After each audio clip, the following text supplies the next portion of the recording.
การรบกวนผู้โดยสารอื่นขอความกรุณางดสูบซิก้าและยาเส้นด้วยค่ะและในเที่ยวบินนี้เรามีความยินดีที่จะบริการท่านด้วยอาหารกลางวันค่ะขอบคุณค่ะ Ladies and gentlemen, please note that only cigarette smoking is permitted. Cigarette pipes is not allowed throughout the flight. You may smoke only while seated in the designated smoking section. It is forbidden to smoke while moving in the aisle, in the exit area, or in the lavatories.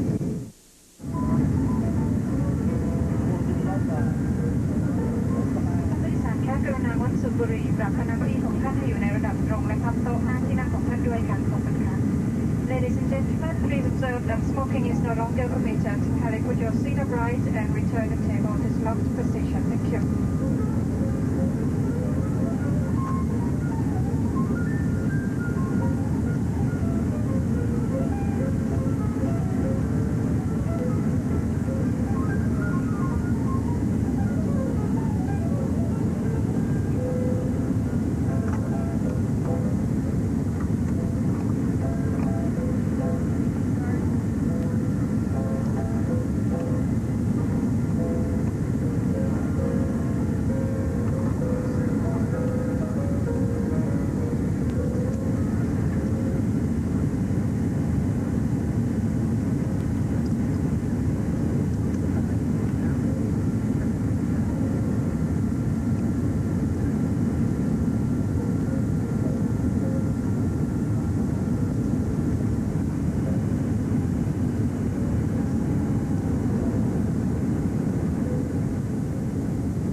You're looking at videotape shot in April, the trip from Bangkok into Hanoi, and we're only a few minutes away from actually landing in Hanoi. You can see the muddy water there in the pictures right by the wing of the Thai aircraft. This is it's called an Airbus. It's a European airplane. Quite a few people on board. They can seat 250 or so. Most of the seats were filled. Not many Americans. We do not have relations with Vietnam. There's a trade embargo, which means you can't trade, or there's no actual direct travel with travel agents from the United States to Vietnam. Hanoi is a city of around 3 million. And it takes about 25 hours to get from the United States to what you're looking at right there. Through Bangkok usually. You can also fly in through other various locations like the Philippines, eventually in Hong Kong. This is the landing in Hanoi.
I want to ask our group here, that C-SPAN producers and camera folks sitting around the table, what your first impressions were, if you can remember them, of landing in Hanoi. The thing that amazed me was how normal it looked. I know we dropped a lot of bombs on this place, and you could see bomb craters, but the thing, for coming in from the air, it reminded me of going to college in 1971 in Melbourne, Florida. A lot of water and just normal, and just reminded me of everyday life anywhere. Richard? What struck me were, number one, the craters, and number two, the rice fields that I had flying into Bangkok. We flew over this large city. It was a cloudy day when we flew into Bangkok. It was also in the evening. So this was the first time that I'd been up in the air over this part of the world. And the amount of vegetation was amazing. That gentleman right there, his name is Michael DiPaolo. He is an American from Onset, Massachusetts, and a veteran of the war, and was on this plane, and you will meet him later in a 55-minute discussion about why he's back in Vietnam.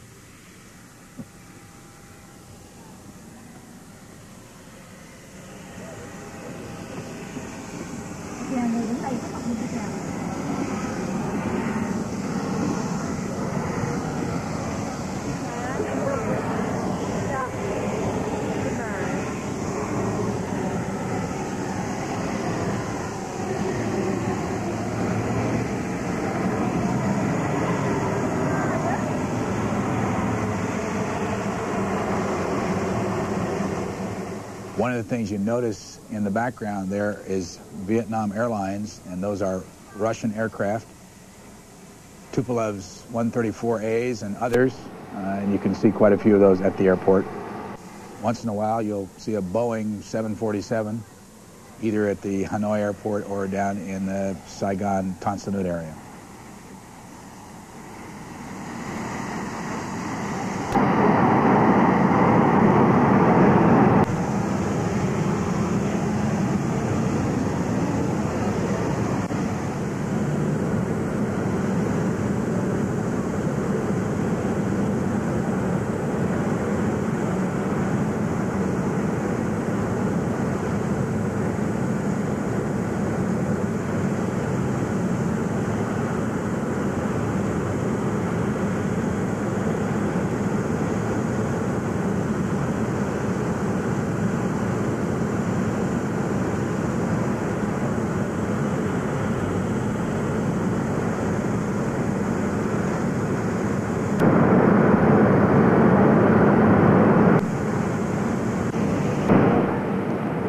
Other than Michael DiPaolo, who we showed you earlier, and the five of us, I think we're the only Americans on this plane. Obviously a lot of Vietnamese. You see Germans, French. I didn't meet any Russians. Did any of you meet others on the plane? Can you remember what countries, Jacqueline? No, I noticed a lot of Australians in the country, New Zealanders. This is standing in line for, I guess, what you would call passport control and customs.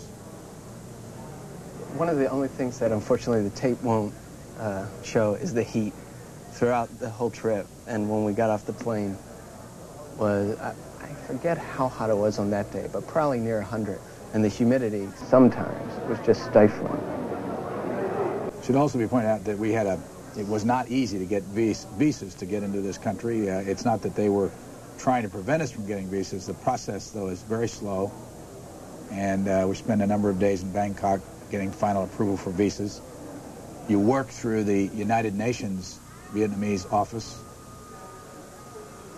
in this country, and you can also get a visa through travel agents in Canada and Australia. But eventually, in most cases, you have to go to Bangkok and wait till your visa is approved.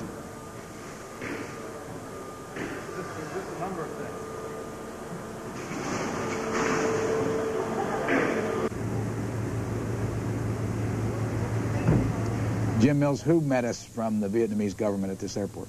We were met by a gentleman named Mr. Hung, H-U-N-G, and he was a guider, worked for the press department of the Foreign Ministry, and a very pleasant guy and very helpful during the trip. That's him in the background there with the glasses and standing at the door.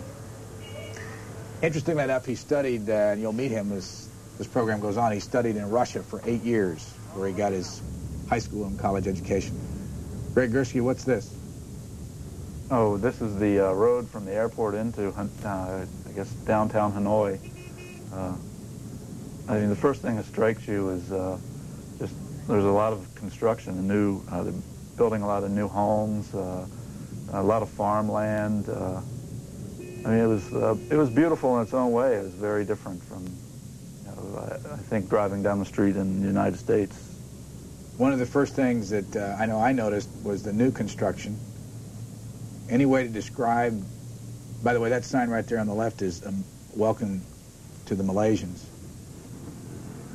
And this is going across a bridge looking at the Long Binh Bridge, or what a lot of Americans who were involved in the Vietnam War will remember, the Paul Dumet Bridge, which was bombed heavily, according to history, back in the late 60s and in the 70s. And this is a very short distance from where we stayed at the Army Guest House.